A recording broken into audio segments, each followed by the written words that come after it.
Testing. And the levels in the mixer are okay? I don't know. Everything is okay. Everything as normal. It's just OBS. The intro music has sound, CM says. Yeah. All right. Do we have sound now? And is it weird? Now? It's good. Now it says it's good. What did you do? Who says it's good? I can't see it. Andrew Wigan. All right. Is it? I think it's good. Yeah, there's... I don't know. OBS did something. And... Working. CM says working now. Cool. All right. So we should start again. Let's do this one more time. Do you want to do it now just in case? All right. No, you do it. It's your... It's my day. Okay. Good. All right. So we are now live and sound. Hi there. Welcome back to Constant Agitation podcast, weekly podcast by Crunchy Fingers here on YouTube. If you are listening to us on the audio platforms or you are seeing this video later in time, I really encourage you to come join us live every Friday evening now in summertime. And I'm your host Eva, and I'm here together with your other host Jimmy. Hey. How are you doing, Jimmy? I'm good. I'm happy. I just shared with you, but you couldn't hear me, that I won 20 rolls of... I didn't win, but I won a bidding on 20 rolls of Color Plus, which I never shot before. I think I shot one roll and I didn't think much of it. It was just like, another film stock color film.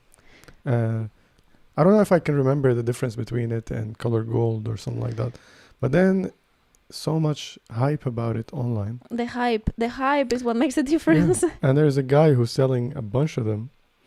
Yeah. On Tradera. So it's been difficult over the pandemic to get a hold of any of it. Yeah. So if you're in Sweden, go on Tradera. There's still a bunch of rolls left. For €4 or 40 crowns a roll. How many rolls did you buy? I bought 20. Good, we are going to be shooting all summer. I mean, I thought, what if I like it? No, I might it's as good. well just keep it in the... because I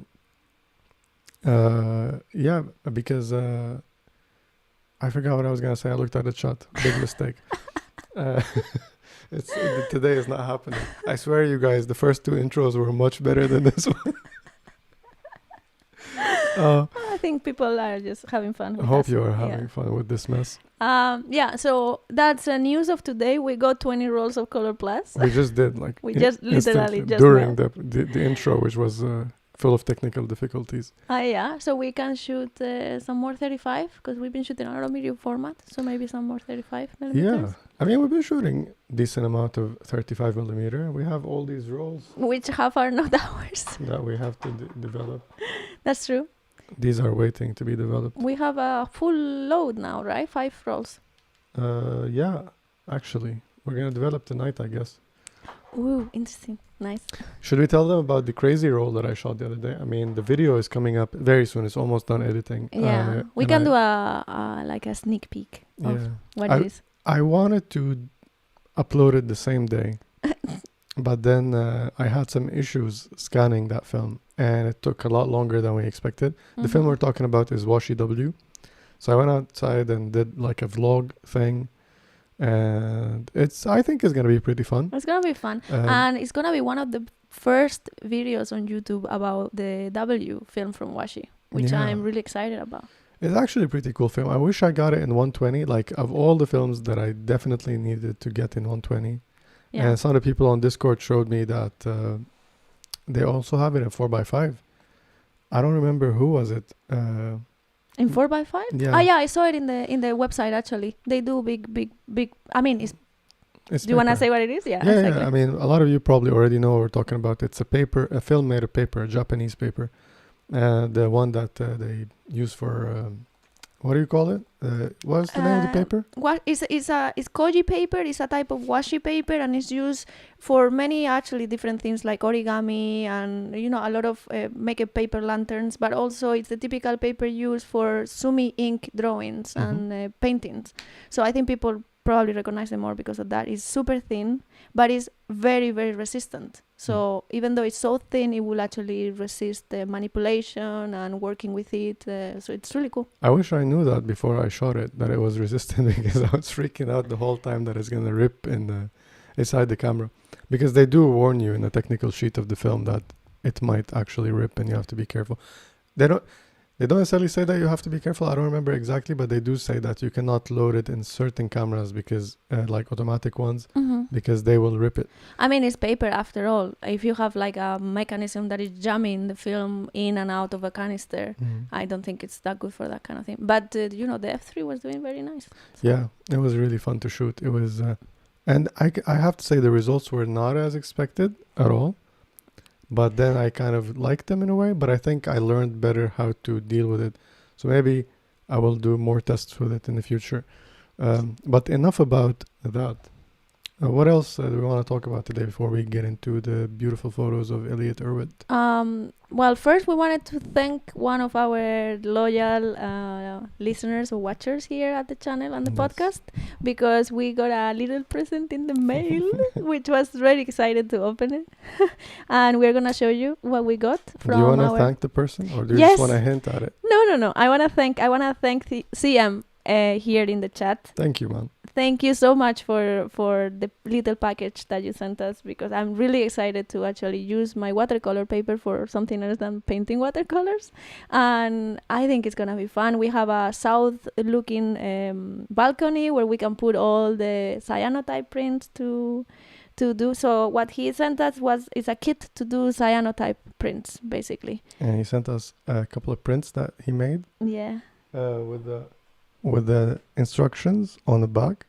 Really, really nice. Really beautiful. Very thoughtful of you. Yes, I loved it. It was great. And he not only sent the whole 2 bottles of the solution A and B, he also wrote a little bit of instructions, and he sent us also the hydrogen peroxide H2O2, which helps bringing up more the blue from the print. So you basically the last step before you put it to dry.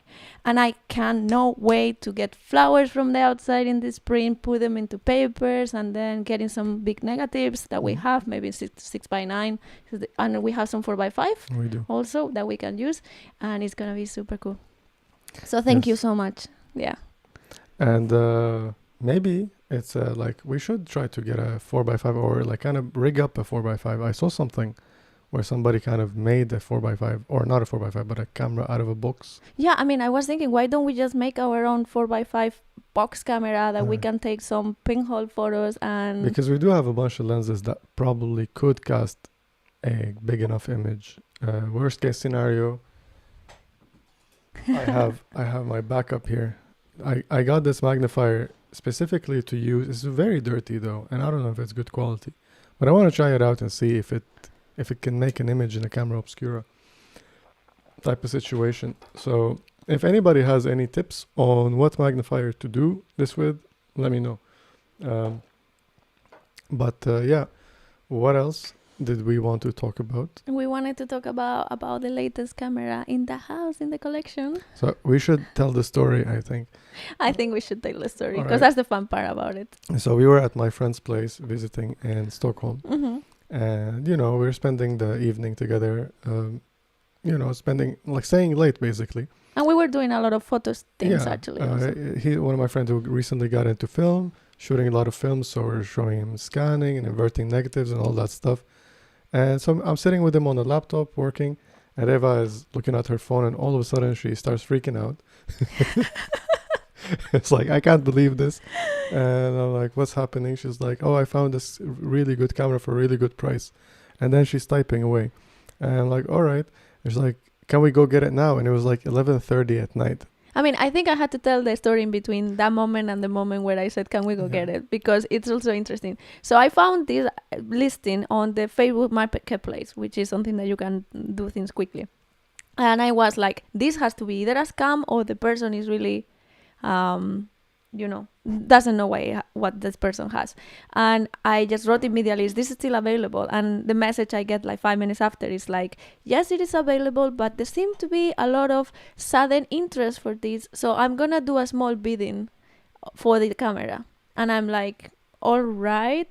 So what's the bid that is being said right now? And he says a quantity.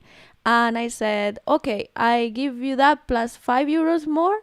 and I can go pick it up right now because I am 10 minutes away from where you are listed.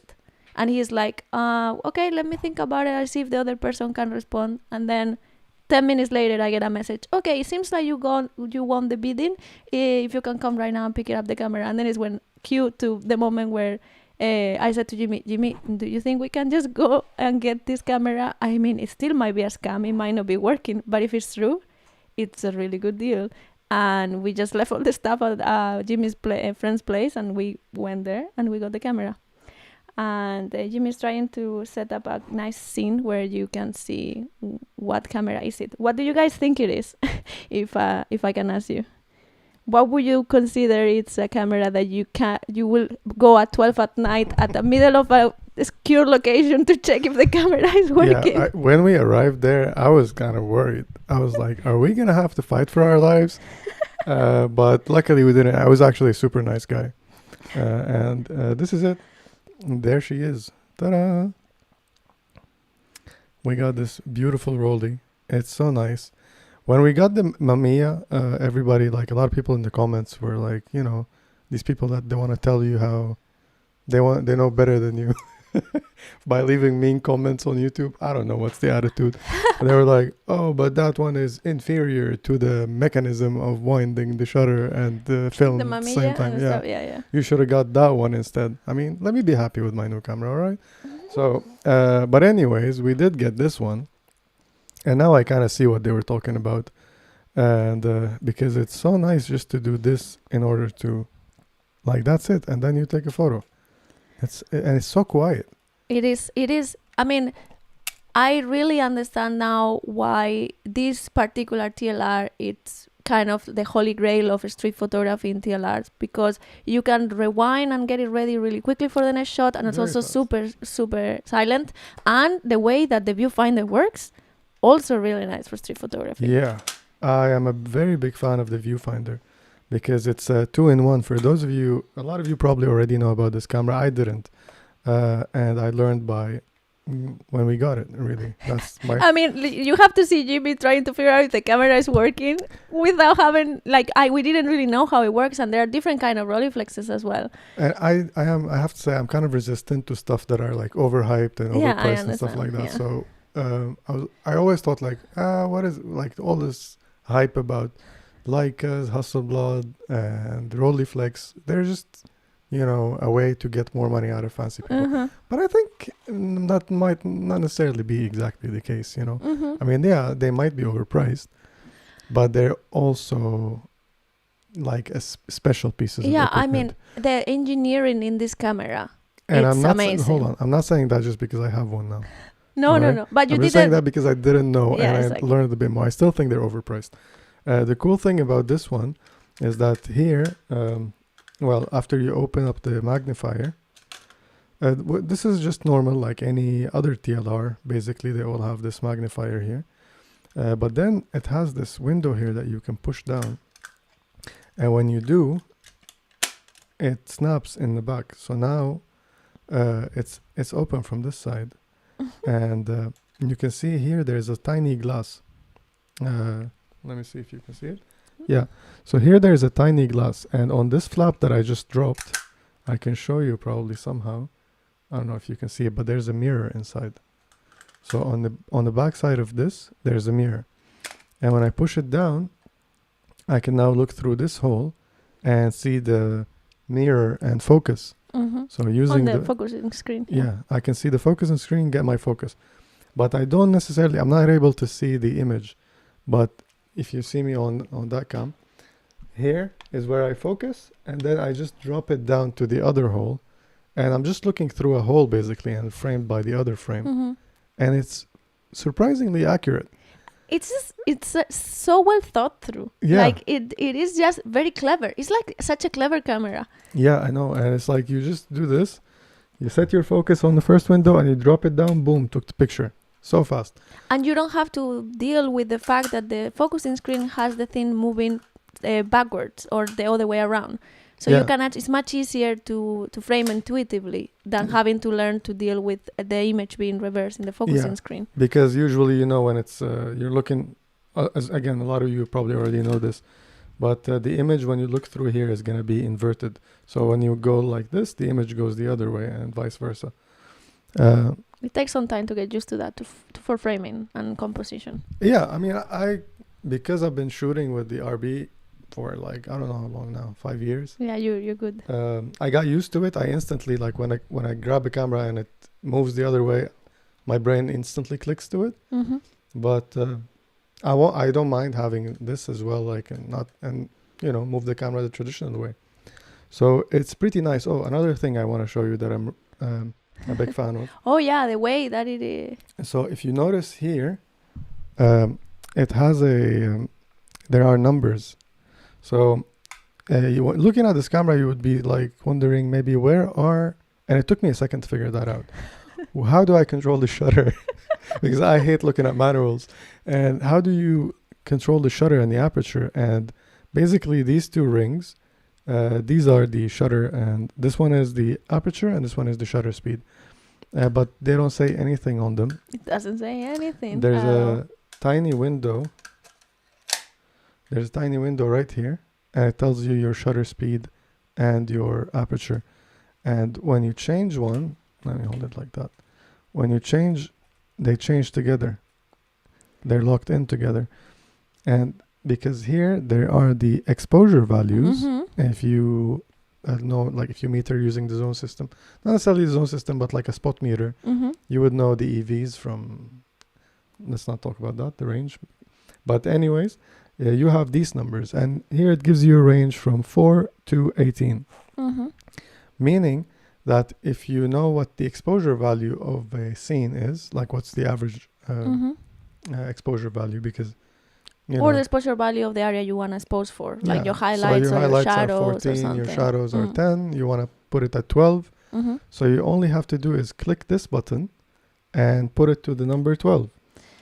And now it's matched. I put it to the number 12 by clicking this button in here. And I can switch, and I'm changing my exposure settings while keeping the same exposure. Yes, and we calculated that the right exposure for the right EV value was for a film of ASA 100. So if you use other kind of film with different ISO, what you do is to just compensate plus top, minus top, whatever it is. Yeah. So if you are for like ISO 14, but you're using... no, you mean EV 14? EV 12, and you're using instead of ISO 100, ISO 400, then it will be EV 14, so 2 stops more. From 12 to 14. To 14. So then you put it at 14. But it's really nice because that also allows you that once you have locked the right exposure, you can move through different shutter speeds and different apertures without really modifying the exposure of the shot. So it's also very good for street, right? Because you might be measuring for a scene, and in one instance you want to freeze movement, but in the other one you want to get movement happening. Then you just have to move those and take the shot. Yeah. So it's a very clever camera. When we got to it and we were trying to figure out how it worked, it really reminded me of when I was a kid and I would get a Kinder Surprise and I would open the toy and I would just like ram away and try to see how the pieces of the toy would be together. So like just learning how the camera was working, it was really cool. Yeah. And we put a roll through it the same day we got it, the same night. Yeah. And we took some photos. We checked everything was working. All the shutter speeds seemed to be working. So I can't still believe it. Or it's the magic powers of T-Max film that even if it wasn't working, photos came out great. At this point, I'm not surprised. This is what you think? Yeah, honestly, it could go either way. It could be the camera working or the film is just too good. We shot it at 1600? T-Max 400, shot it at 1600. Push to stops, yeah. So beautiful. Beautiful. So smooth. The grain is almost not existent. But pleasant. But very nice when you see it. Yeah. So it was a nice week. And we got a third angle today. We got a third angle and no sound for the first 20 minutes of the podcast. So you give and take. Troubleshooting. Yeah. One day we will have no issues. Everything will be perfect. I mean, we did have a few podcasts without issues. Yeah. But it was like, I think the first 5-6 episodes, we always either the sound was too loud in the beginning or too low. So this is a nice throwback to the beginning.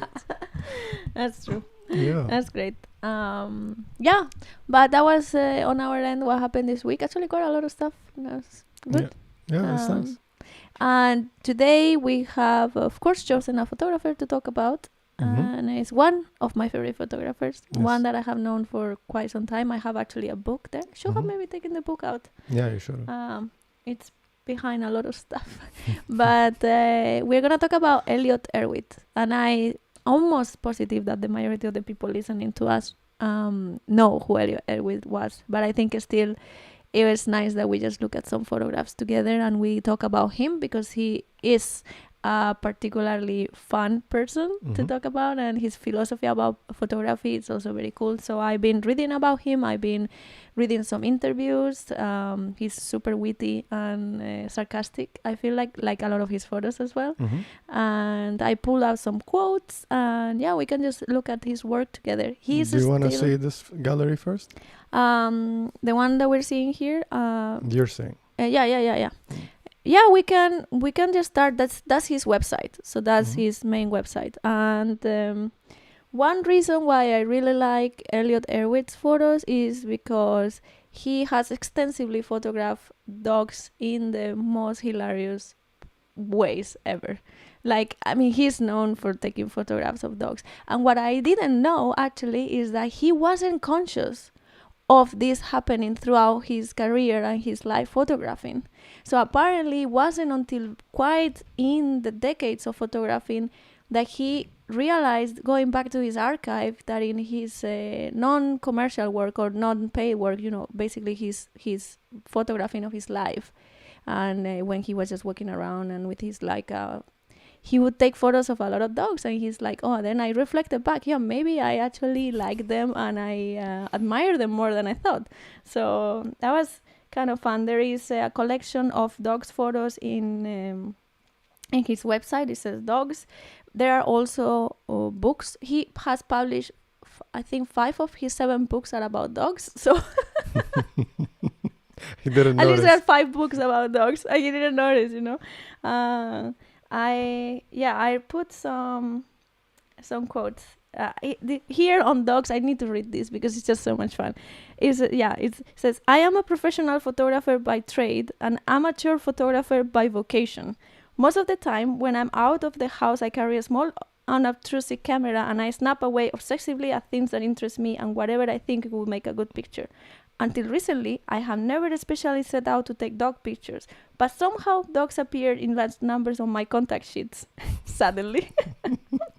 A few years back, while looking through my inventory of pictures to assemble a retrospective book and an exhibition of random photographs taken on my travels, I was surprised by the preponderance of dogs. Obviously, my sympathy for the creatures was deeper than I had imagined. With this excerpt, you can already get an idea of Elliot's persona a little bit. Yeah. He's a fun person.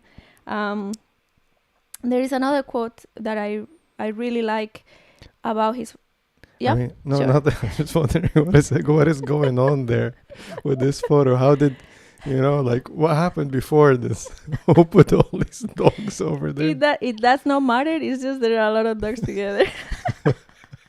I really love dogs. I just can't help but watching these photos. It just makes me happy. Like, it doesn't matter what.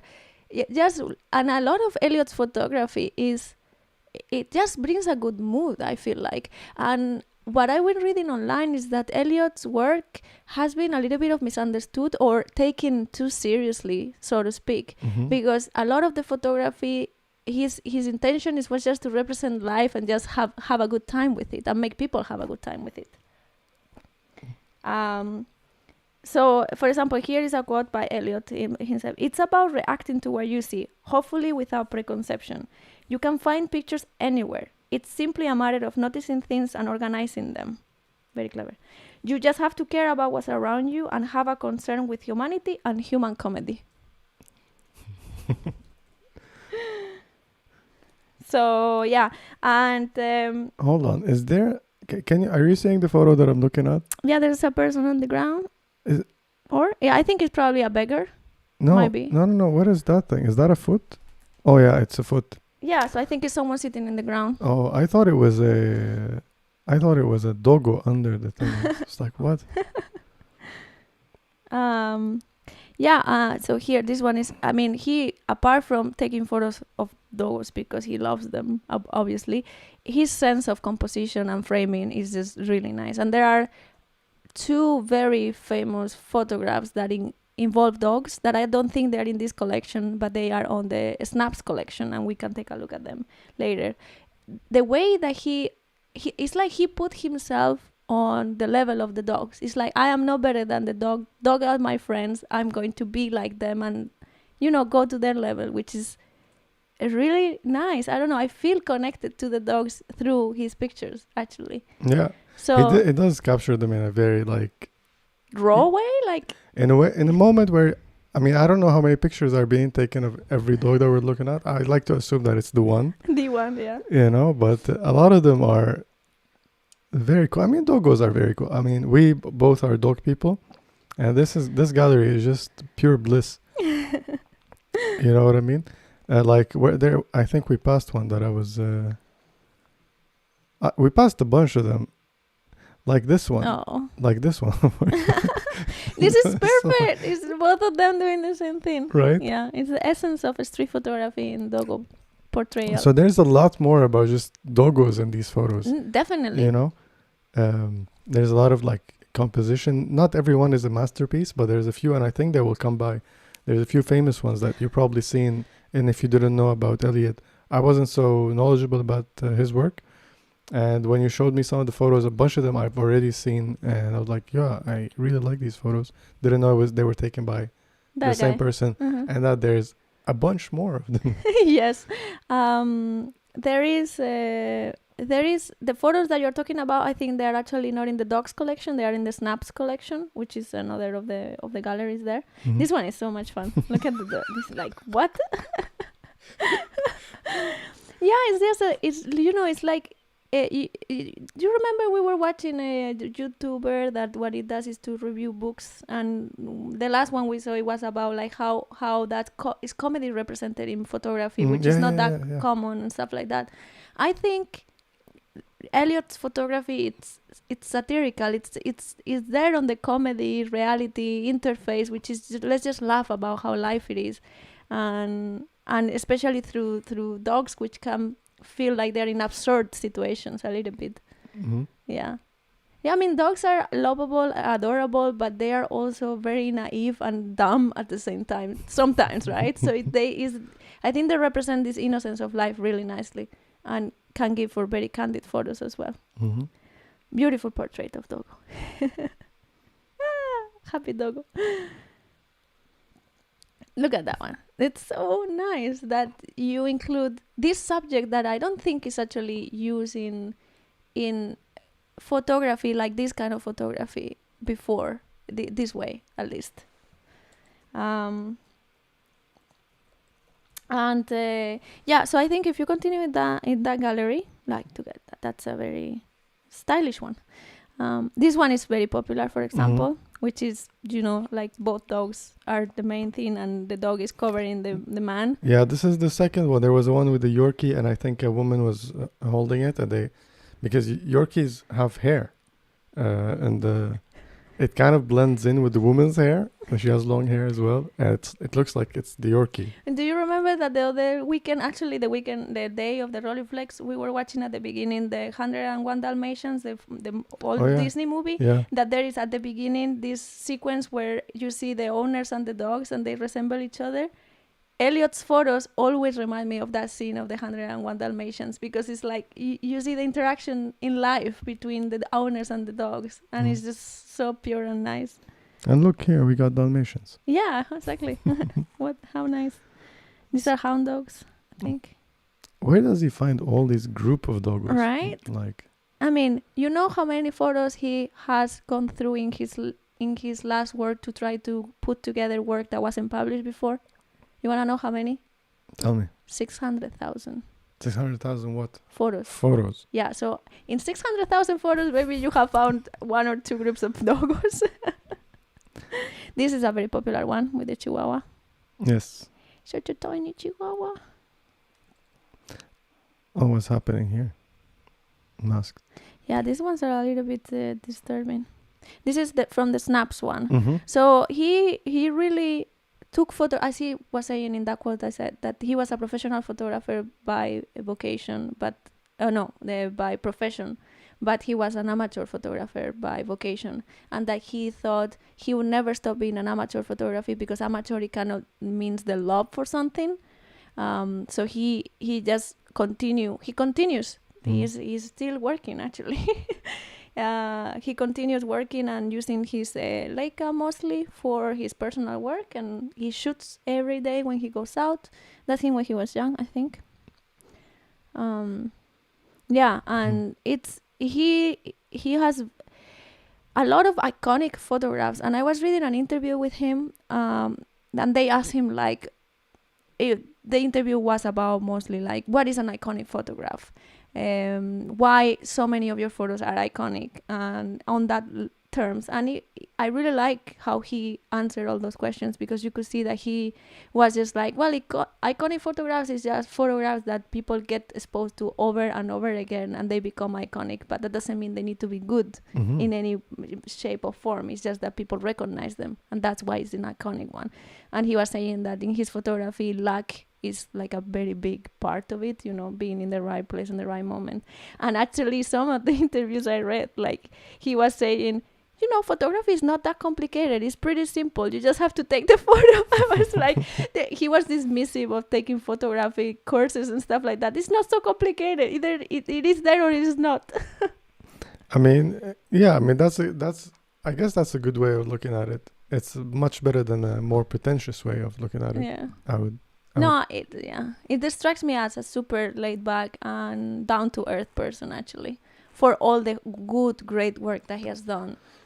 I mean, all of these photos that I'm looking at are very, very nice photos, and I feel like it's a silly thing to say. Obviously, obviously. This photo that we're seeing right now, it was hidden for decades, and no one had paid attention to that. It was in one of the contact sheets for Magnum. It was in one of his vacations, and no one thought this was a good photo. It's a brilliant photo. I know. And I mean, is that a selfie of some sort? Yeah, that's him and wife by then. He had many wives. He said his love will last exactly 7 years. Right? He's like the funniest guy. He is very funny. Oh, look at this one. Speaking of funny. For those of you listening, I don't know. You got to come see those photos. Come and see it, yeah. This is one of the, very nicely timed... and actually, not timed, but overlaid. Yeah, so the way that he was saying is like, photography is not that complicated. Things are there. You just have to organize them. Mm-hmm. It's a way that I had not really thought about composition, about organizing the items that you have in front of you. Mm-hmm. And that might actually help someone think about photography in a different way, which is like, don't think so much about the composition as a whole, one thing. Mm-hmm. Think about how do you organize your elements to each other. Yeah, Maybe. I mean, definitely. It's very common in street photography, this type of thing where you align stuff together, create relationship between objects in the scene that might not necessarily be there, but you interpret, or your perception makes a relationship. Remember that photo I showed you? And we also talked about this. We mentioned the same photographer, I think last week, who does really good job of aligning things together. Mm-hmm. And there was a photo, and you were saying that it might be photoshopped. I don't know.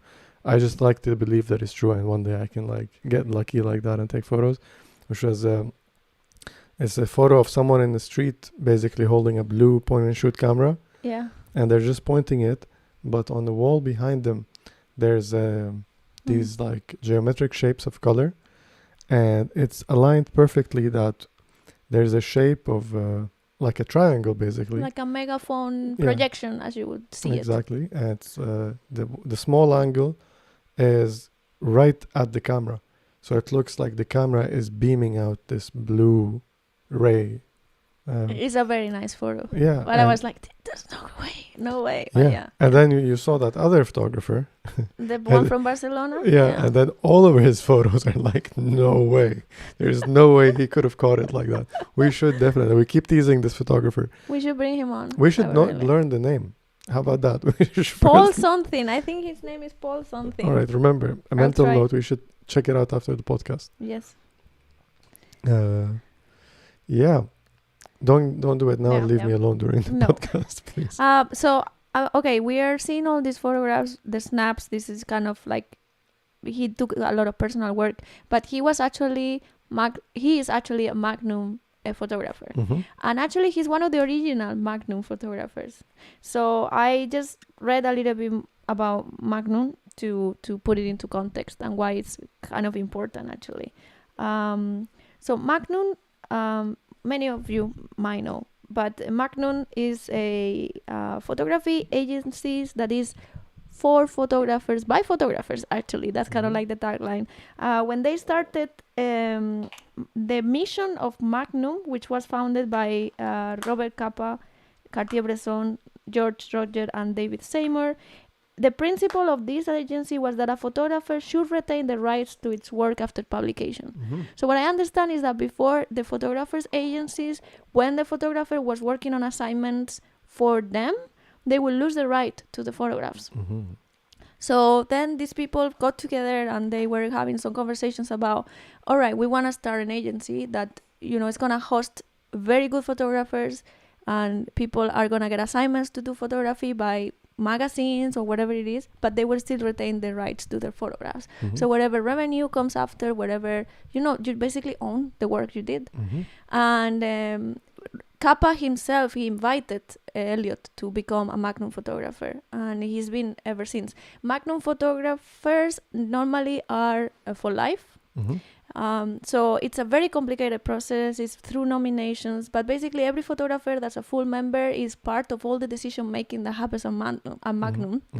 And they suggest people every year. They have like a list, and then a person that has been nominated is a nominee for 2 years, and after 2 years they can, if they want, because they get along, there's no commitment on those first 2 years, and then if they want, they can become full members or associate members first for another 2 years, and then full members, something like that. And generally, once you're a full member, it's something that you are for life, unless you kind of wanna go out, or they will kick you out for some reason. Apparently, no one really has been kicked out, but there was a very recently sort of like a scandal of one photographer that was some sexual allegations of some sort, and they were thinking of suspending him and then kind of retiring him from the list, but he quit it before that happened. So in paper, no photographer ever has left Magnum for their own will. No, they had never been kicked out. Fired, so to speak. So Magnum basically is a bunch of very good photographers that get assignments all throughout. Photojournalists, a lot of it, most of the Actually, work. I have to say, since I think last episode we talked about photojournalism, and I wasn't keeping up with the news, and I didn't know that I can just go to, I did follow Magnum on Instagram. They often posted photos of classic photographers on their Instagram page. But then you saw, we were looking at the website, and there's plenty of good photos there. A lot of them are old, and they do mix a lot of stuff like recent and old together. But it's really nice page to browse and look at and see photographs and learn about some new news people in a way that the photograph captures you first, and then you read the tagline, which is a really enjoyable way, at least for me, to do it. Also, somebody tipped us in the chat last week about The Guardian, which I've been also keeping up with. A lot of cool photos there. So I'm also interested if there is more stuff that you can tell me about, where I can see a lot more photojournalism. Because I really enjoyed these two, and I'm going to keep looking at them. And I think it's, in a way, important maybe to put it out there more, that this, for example, I'm into photography and I look at a lot of stuff. I wasn't necessarily aware of it. I'm not ashamed to say so. But I feel like a lot of people might be like me who didn't know about it. And I think maybe YouTube is becoming very popular. A lot of people go to YouTube because they want to see like camera reviews, because that's a thing that is related and not related in a way. So I feel like the problem with YouTube is that it's a great place to find information when you're looking at anything, for anything. Everything you want. Right? So you want to buy a new camera, you want to buy a new light, a new flash, whatever. You go on YouTube, you hear it from somebody who's not trying to sell it to you, but you hear it from somebody like you who is using it and he's telling you what they think about it. And that's a good thing. But then at the same time, you find yourself left on this platform. Now I got the gear. I'm looking for inspiration. And the inspiration might not be so readily available, maybe, yeah. or is it easily accessed? I mean, look, I think there is a apparent problem with the internet in the sense that, I mean, it's a positive and a negative at the same time, that there is no filter. Yeah. Like nobody, the only filter is that if people are watching, right? But still, we can keep putting out these videos even if nobody watched. And somebody can find it and think, oh, this is the information. And a lot of people know that, okay, but just because somebody is on social media or on YouTube or whatever doesn't necessarily mean that they have the final knowledge about a certain topic. They're just someone who made a post about it.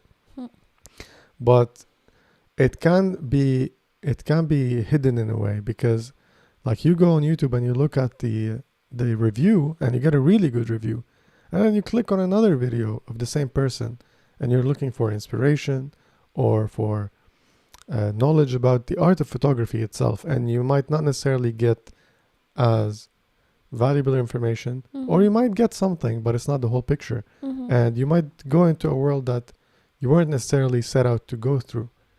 You know what I mean? So maybe your passion was street photography, but then somehow or another you got entangled with other things, and now all you're doing is like long exposure landscapes and waterfalls and wavy water. Not dissing any of that. No. I'm just saying that you might be derailed in a way. I mean, it's the typical YouTube rabbit hole, right? You start with something and then it leads to another thing and it leads to another thing, and then you're a flat earther. I hope we are a little bit far away from that, but yes, you never know where you end up with YouTube. So it's I should say it's a scatter, it's very broad. So having some sort of information that is reliable for a specific topic and some place where you can always go and get inspiration and know that what you're looking at is good, it's very valuable, right? So I just got a tip about this website. I think he actually mentioned it last time. He says we didn't catch it. Yeah. Cool. I will look into this later. Thank you. Nice, great. I love that photo. I kept this photo online while I go through my endless ramble, because it's a really, really cool photo. That's a very, very popular one too. You see, it's like what I mean. It's like you're just coming down to his level, and then this is the life. This is how his life is. That's how he sees the world. You understand? This doggo is so funny. I know, with a hat and everything. Oh my god! Yes, I can't. Yeah, we did mention, I think, when we posted the link to this, it's gonna probably be a cheesy one that they're full of doggos and Yeah, I mean, for once, it's not gonna happen very often.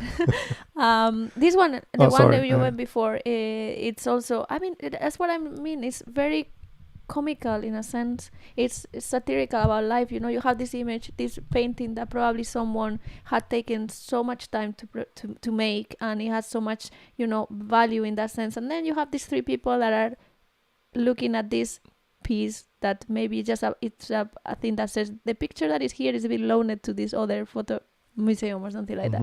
So you just catch that moment and you show how funny life can be sometimes. It is. And I think he is a master of that. Sorry, I don't know why I'm talking in past tense. And also I just like there's so much to it. It's not just that the juxtaposition of like this painting here, and then three people looking at that, but also the composition is really nice. Like I really like this line that goes like this and it goes down like this. Yeah, it's a triangle.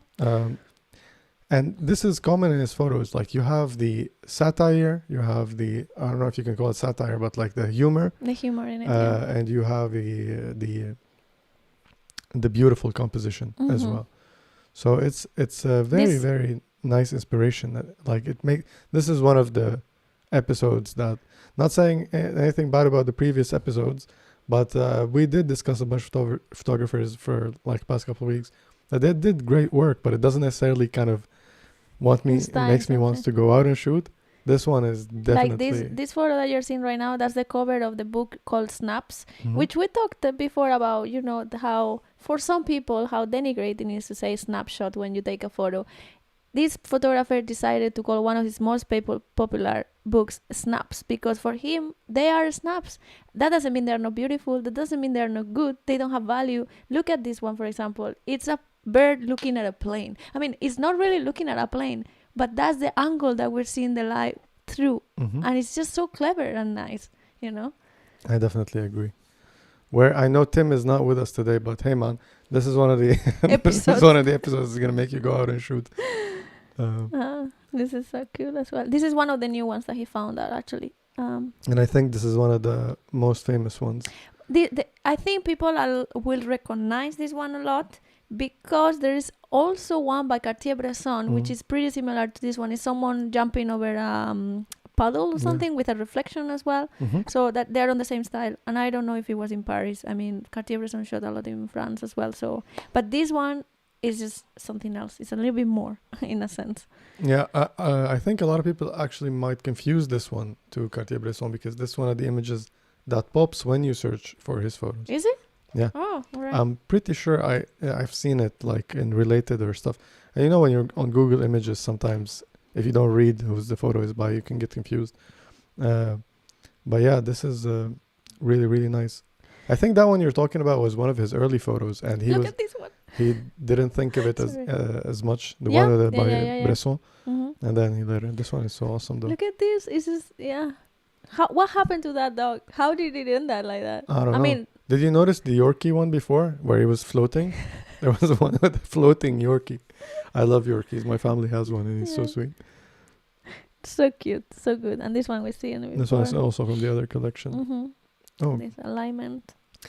Definitely like master of alignment. This one I also find I really it like. Very fun, and it's just you can take it seriously or not take it seriously. It's just I don't know why, but I don't know if you know this or if I've shown you some of the photos that I've taken a long time ago.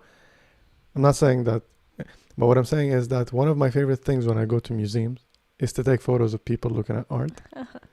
It's cool. I like to look at people. I don't think I've taken photos, but I like to see how they interact with the art. It's interesting. And I just feel so happy that somebody who's so good also enjoys doing the same thing. I mean, this one in particular is just like, it is so comical, like you have this. And do you remember the first time we saw this photo together that we were like, is this actually planned?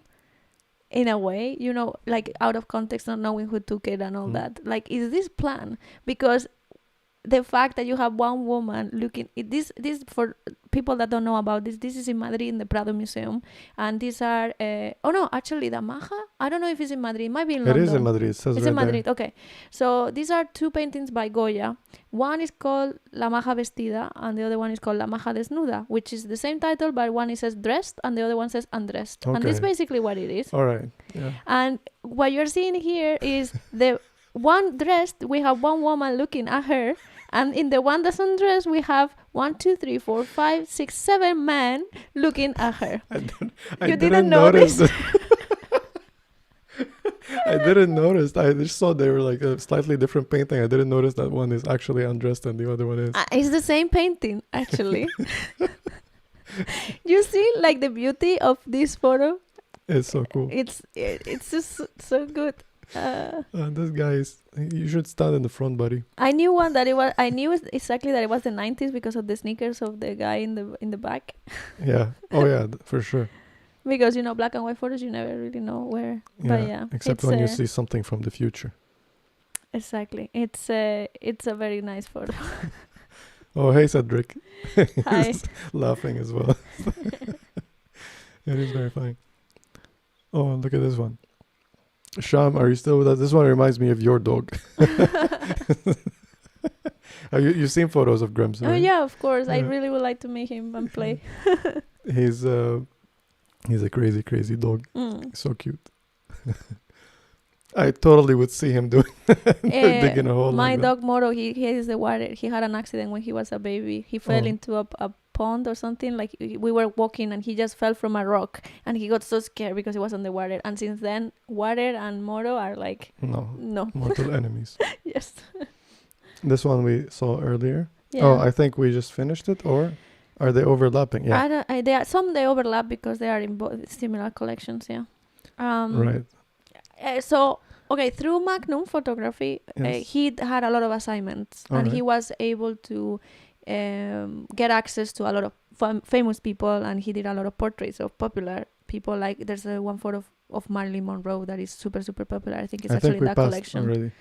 You weren't ready on public figures before? No, but we did see a maybe. few photos All of right. Marilyn Monroe. So actually, the beginning of his life, he lived in New York. Then he moved with his father to Hollywood. So he was that's where he started to be interested in photography, and got exposed to film and stuff like that. Then later he was actually taking photos of people in filming sets and stuff like that. Popular actors and actresses. And they do. I've heard something about this. They do hire photographers when they're doing movie production. They usually hire a photographer to go around and take photos of the set, basically, to document the work. And I'm sure nowadays it's mostly videographers, but of course. No, they still do hire a photographer. Oh, nice. I can't remember where, but I did hear an interview with a photographer who is doing it right now, and who's a photographer that likes to shoot film as well. And they were asking them if they get to shoot film on these productions, because these productions are kind of like a really big production, and you're just a small gear in a very big machine. And usually they don't just get a photographer and do your thing. We need the photos. Stuff like that, no creativity there. Not so much art. Just give us the photos. You know what I mean? That's kind of like a wedding job. Event photographer, But she was saying, if I remember, it was a female photographer. She was saying that some directors, some movie production sets, they are more open to creative ideas. It's like you just do whatever makes you happy, whatever makes you comfortable. Like give us work that you're happy with, and that's where she gets to shoot film, and they don't mind like maybe waiting a little bit for the processing. Rather than shooting up something quick. Because with digital, you're gonna just take a bunch of photos, select the ones you want in the same day, slap a preset on them. If you're somebody who's working, you probably have your own preset, you have your own look, slap it on everything, same day you got the photos. Definitely. This one is quite cool. Who is this person? It says there Yul Brynner, set of the journey. So these are the set of movies. Cool. So that's an actor playing character. There was a Humphrey Bogart, I think, in one of the ones before. Let's say Che Guevara. There is Fidel Castro. At some point, they look the same.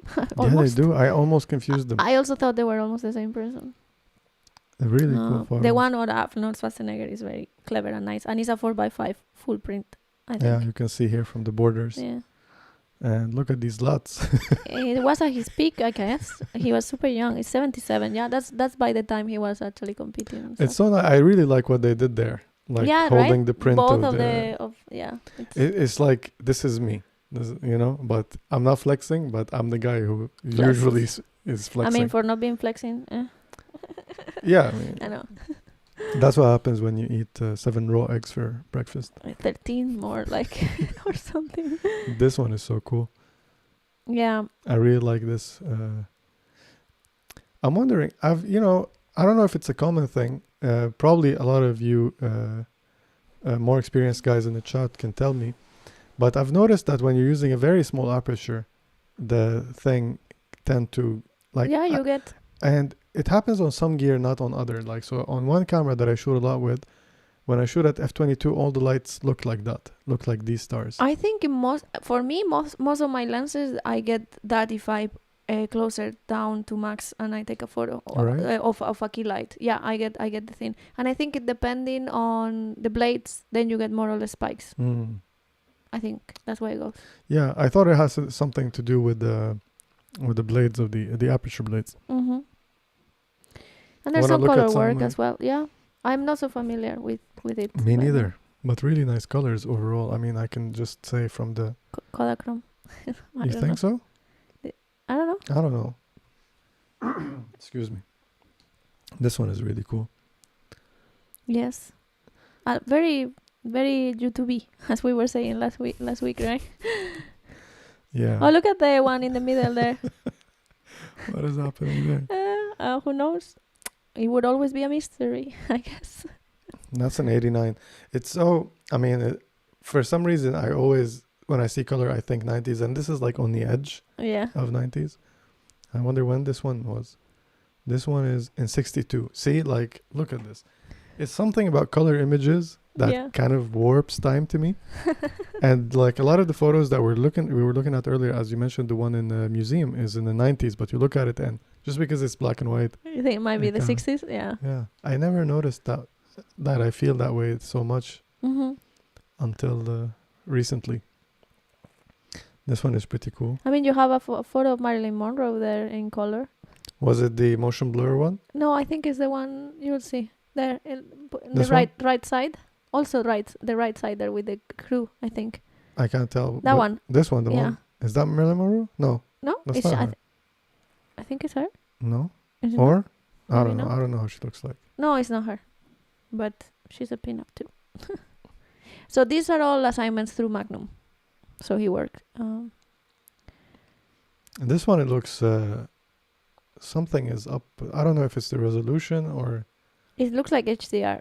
Right? Bad HDR It from the looks like 60s. No, what over-sharpened. year was it? 60. Yeah. I wonder why it looks like that. Do you think it was colored after the fact, or it was No, colored I think it's color. It's color some film. strange way? I don't know. Maybe it's the scan or the digitalization. Who knows? All right. Anything else you want to see in this? Can you go down a bit? Yeah. Oh, those are it. Yeah. Okay. Who is this? Oh, this is the 2014? No. inauguration 2008. of Barack Obama. Ah, all right. Yeah, I mean, look at everyone with the digital cameras. It's a cool photo. He still got it. I don't think he will ever lose it, no? Right, I guess. Yeah. As he says, either you see it or the you don't humor. see it. Yeah. No, I mean, I think that was even there before photography came to his life, probably. I think we covered all the photos. Yeah, there were some more Doggos just because I couldn't get enough of the Doggos, so I found more Doggos. This one I think we didn't see. Yeah. Very cool photos. I mean, Doggos are the best. Definitely. Yeah. Did we get any questions this week? We didn't get any questions that are to be discussed. I think I'm gonna change my strategy. Instead of just writing, ask us anything or like drop your questions, I'm gonna say, tell us what to talk about in the podcast. No, I'm joking. But we got things like, can you please do it later because I cannot join? It's like I wish I could just cater to everyone's. No, I think that was a joke. It was of course, it was a joke. He's going out and it's like, Of course. So we're not gonna push it. I mean, we did start late today. I told him we already moved from your dinner time to 7 p.m. Yeah. But I don't think we got anything. I didn't know. Oh, it's gone now. Yeah, because it's been more than 24 hours. All right. But how you guys doing in the chat? You're awfully quiet today. Yeah, I mean, Sherry normally talks a lot, but she went to pick up the kids, so she will resume later. And her look is here. I think CB actually wrote in the other channel saying that she really loves Elliot Erwitt, so maybe she will drop on later. Yeah. And that she has the book Doggos. I agree with Cedric. Elliot Works is great. Nothing else to say here, for sure. Yeah. Maybe we can look. And I think he's a very interesting character as well, not just his work, photographically speaking. All right, then I guess if that's it for today, we can end it a bit earlier today. Yeah, shorter today. It's Yeah, it's been a moving week. I don't know if we talked here that we're also hosting another photography podcast on Thursdays for another channel, the thingy. Yeah. And that was yesterday, and that also took because of the freaking OBS, right? Yeah, I mean, it's not necessarily OBS. That podcast is show podcast. I don't know what you call it. It's on Discord, Oh yeah. and Cedric is gonna be with us next week. He's in the chat right now. CM is saying I'm more of a cat person. Oh, after all this doggo bombarding, maybe you change your mind now. I mean, look, cats are alright. I don't think you have to be one or the other. No. I just think they're a different thing. You know, like here's what I think about cats and dogs. It's like my friend and my friend's kids. You know? Yes. Does that make any sense? Like my friend's kids are funny and cute, and they run around, they do silly stuff, and we laugh They at them. entertain you, yeah. Right? And my friend is just there. And yeah, it provides company when you need the company. Yeah, and sometimes it will be there with you. Sometimes he bullies me. Sometimes he's nice, you know. But he's my friend. He's there. I don't care. Yeah, you know. you don't have to entertain. Never it. look at my friend and go, "Oh."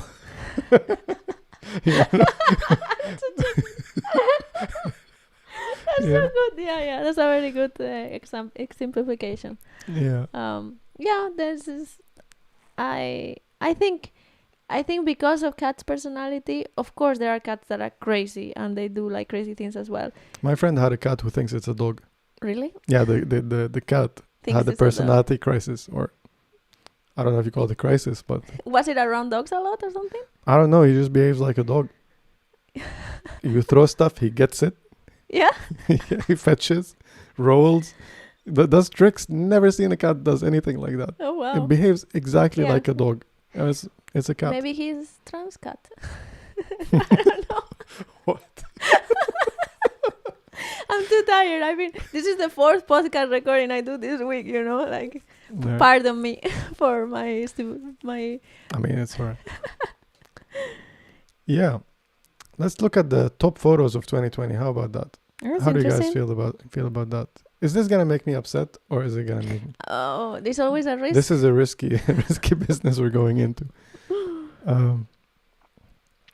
If you see anything that catches your eye as I scroll, I'm gonna bring this a bit closer because I don't really see properly in a tiny thing. this is completely unplanned and off the cuff. Is that the expression? Yeah, maybe. Let me see. All right. It's really small. I think you know what, we can maybe like prepare this for as a section. We can go through these photos later offline, and we can give you the top photos of the top photos in our opinion next week. And How then we about that? can talk about them. Yeah, why do we like them and all that? Yeah, that's a very nice idea. I like it. All right. Cedric says, "Oh, we." Yeah, he's. I think he's referring to what I was saying, that we're gonna do a podcast. I don't know if you were busy yesterday after the podcast, but we were talking that he's gonna be co-hosting next week, because on the other podcast we have a different co-host every week. I don't think we're gonna keep getting different co-hosts every week, but it's because in a Discord server where there's a lot of people who were, admins and doing different things. And Cedric is one of those admins. Yeah, I think the good thing about that server is that you have a lot of different people that are very into different things about photography. So they are kind of like, they know a lot about this type of thing or this other thing, or like, there are things that I don't know so much about. And then you have people that will just talk to you about those things for like hours.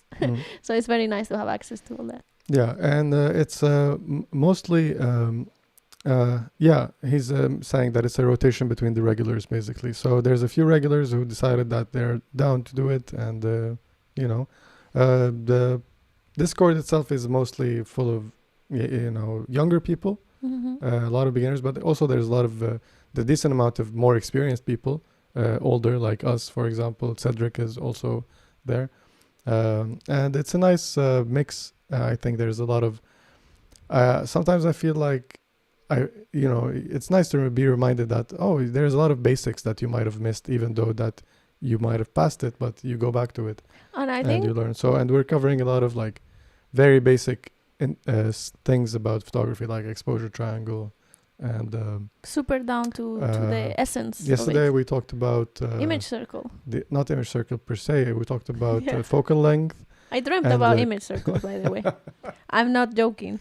I dreamt about lenses projecting things into things, and small and big and fuzzy or not fuzzy. That's what I had in my brain all night. All right. I don't know what to tell you. But yeah, we talked about crop factor and stuff like that, because these are one of some of the most confusing things when you're a beginner and you're getting into it. And somebody goes like, oh, get a 35 millimeter, it will be wide, but you bought a macro four thirds camera, and it's like, what? This is not wide angle. So stuff like that. I'm excited about next week. It's gonna be about composition. So that's gonna be fun. That's gonna be super nice. Yes.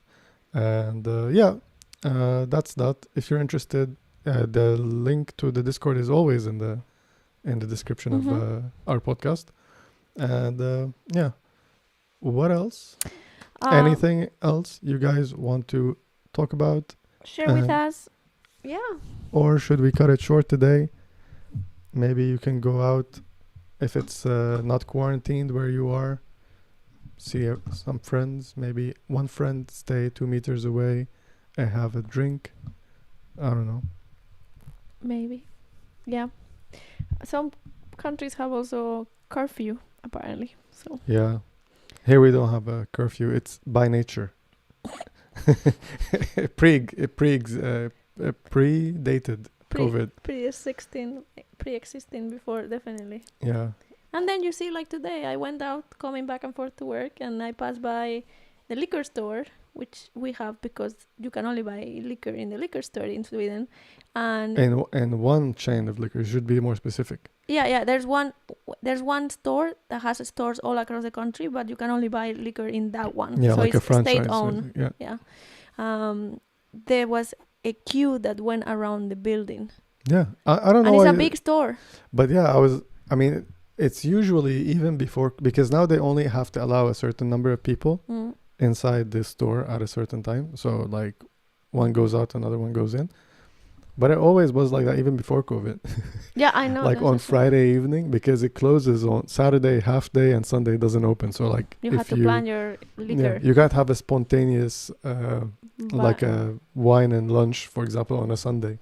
You have to have the wine already at home. And yeah, so usually on Fridays it's the Friday, crazy. The first Friday. No, it was normally it's the first Friday of payment after payday. After payday, yeah. It's crazy. It's crazy because yeah, people stock up. Most of my friends, used to do that, or at least I think they still do that. But you know, on first Friday after payday, you take a small trolley. Yeah. You fill it up with beer and whiskey and all that stuff, and then bring it back home, and then you're set for next month. You just refill if you need anything. Yeah. Yeah. It's an interesting system for sure. It is. I just wish that I can get a nice bottle of wine. The wine thing is what annoys me a little bit, because sometimes I just don't plan so much, and it's like, oh, I would like to have wine with this dinner, or someone's coming over, or I'm going to someone's place. That's the most annoying thing, that you are invited to someone's house. You want to pick up a nice bottle of wine. And then it's like, oh, it's after 3 on Saturday. You're done. Yeah. I started because I stopped drinking like 3-4 years ago, and but I still keep wine. I started being better at buying alcohol. So you have it on stash in case you're gonna use it. Yeah, because now it's not for me; it's for other people. So I worry. It's like I have to be prepared. What if someone comes over and they want to drink? What if I get invited somewhere? So I keep like a few bottles of wine. Yeah. In the cupboard, and then that problem is fixed. That's good. Yeah, but yeah. That's it. I hope you guys have a wonderful week. And today was a short one, full of technical errors in the beginning. But it was a really fun one. We hope you guys enjoyed it. I really enjoyed it. It was very nice. Anything you'd like to say before we end? Tomorrow is supposed to be 14 degrees and I cannot believe it. Yeah, then I should probably definitely finish editing the video today so we can go shoot. Yeah. So expect, maybe it's a shorter podcast today, but hopefully I will drop the video later today. So if you are subscribed already, probably you have the notifications on. If not, maybe put it on. If you don't want to, maybe check later. I'm going to post a video with the washi film. Yes. So keep tuned for that one coming Yeah. up. So. And if you do like that video, let me know. I don't know if I mentioned it in the video, but maybe I tell you guys. If you like this kind of videos, comment. Let us know that it's nice because it doesn't take so much preparation. It just Yeah. it's easier for me to do, and I can do a lot of black and white. It's a bit like the Vito V1 and the Yashica T3, which are very spontaneous. I'm just gonna go out and record this me shooting out and then taking photos. Yeah. It's enjoyable. I like it. I did have it when I recorded. I did speak a lot about the technique, like the exposure settings. But when I was editing, I felt like it dragged very long. And in that video, you can see the development of the film because it's orthochromatic. So there's a part in the dark room. It's very cool shots actually. Yeah. So I decided to kind of cut it short with the active taking the photos, and focus just so the video doesn't drag too long. Like I want to be at least under 15-20 minutes max. Mm-hmm. And so yeah, I cut out all that stuff. So if you enjoy that kind of thing, just like a photo vlog, let me know. I can make a bunch of those. I don't. What is CM referring to? Shoot film. Because we were saying that it's gonna be sunny. A good. Absolutely, yeah. That's why I tried. We have a bunch of very, very slow films that we wanted to use, and it had to be sunny for it. So maybe we can start with some of those. Yeah, we can do a video as well. Yeah. It's we have a bunch of this Svema. Is that what the Russian? name? No, Ukrainian film. Super slow, like 25, 64. And the Lomography Kino one, the cinema ones as well. It's like ISO 6. Yeah, something like that. I'll probably shoot the second roll of washi just because I had some issues shooting the first one. I'll probably use a different lens. I have this 85 Nikon lens, and it doesn't hook to anybody who has a Nikon camera F3. Help me out.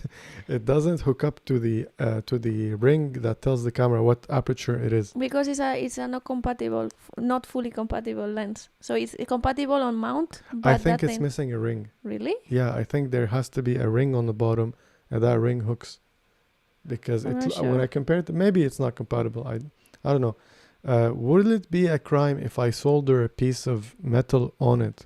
I think that's what you should do. So it kind of hooks to it? I think that's what we should do. Definitely. But you know what the problem is? Yeah, that it does. That it just. If I close down the aperture, it won't open back because it gets stuck. It needs something to push it in the other way. So maybe I need to solder two pieces, and that's gonna be no. I'll have to figure it out. A lot of tinkering. Yeah. But yeah, we're excited to shoot film tomorrow in the Swedish beautiful summer. I wish it was more of it during the year because it's really beautiful here when it's nice weather. Yeah. The whole place changes the way it looks. And the vibe is just different. People also behave different. It's just it's a different country in summer and in winter. Yeah, it is. It is. I mean, I love it in the winter during the snow, especially if there is light. Like when we went to Kiruna, it was a beautiful, beautiful time in Kiruna. The days, even though they're shorter, but there's a lot more, what do you call it? Like sunset colors in the sky. Yeah. Very, very long dawn and dusk time. It's basically a long sunset sunrise without an actual noon in the middle. So it's always constantly beautiful. Yep. Yeah. So I think that's it. I've been dragging long enough for 10 extra minutes.